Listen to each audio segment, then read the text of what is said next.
member for Fredericton South and Leader of this party.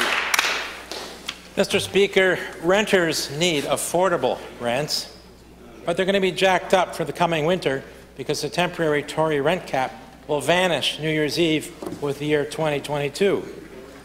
And heating our homes is going to be more expensive that winter because the Premier allowed MB Power to increase power bills.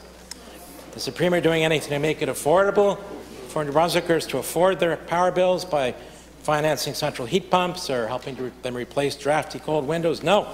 Mr. Speaker, the Greens have a plan for affordable living, permanent rent caps for affordable rent. Increase the minimum wage now, not later, so people can keep their head above water now.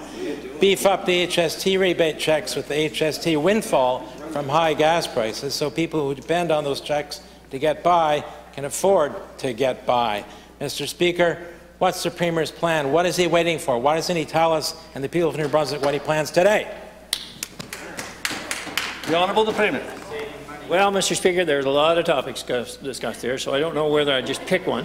But maybe I will, Mr. Speaker, and that's the high cost of energy, Mr. Speaker. One that the Leader of the Green Party should be well aware of how we got here and where we're heading, because it's only going to get worse, Mr. Speaker. And if he thinks that government can keep up by taxing more people, more money, more taxes, in order to try to offset the increasing cost of energy, Mr. Speaker, it's going to create a bigger strategy than that.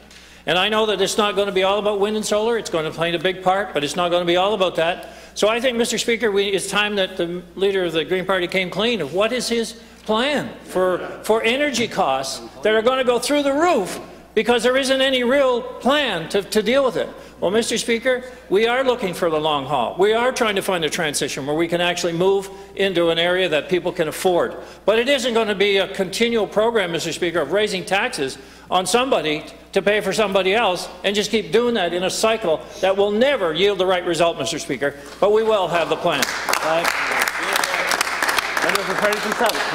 Mr. Speaker, many New Brunswickers are trimming their costs and trying to make a dollar go farther. But those who don't have enough to live on, at least didn't have enough to live on before the cost of living shot up, are at their wits' end now with the cost of living going through the roof. This is Disability Week. The question is, how are the disabled who can't work or find it difficult to find an employer who will hire them are supposed to live on their income assistance? The Tories' cost of living adjustment was set 6 months ago for social assistance, and it's already been swallowed up by inflation. A disabled constituent of mine asked if at least there could be a special bus pass for them. Good idea, and it should work on both city transit and maritime bus. How else are people confined to social assistance supposed to get where they need to go? But we know the Premier doesn't see public transportation as an essential public service. He's left tens of millions of dollars on the table in Ottawa. How does the Premier expect people with disabilities to get to go where they need to go? The Honourable the Premier. Mr. Speaker, it would be great to have affordable transportation all over this province, and it is trying to balance that out with the population. Now, maybe if our population growth continues in its current pace, Mr. Speaker, we're going to get there in pockets of our province. So it's all about building for the future, Mr. Speaker, and providing what is necessary in many categories.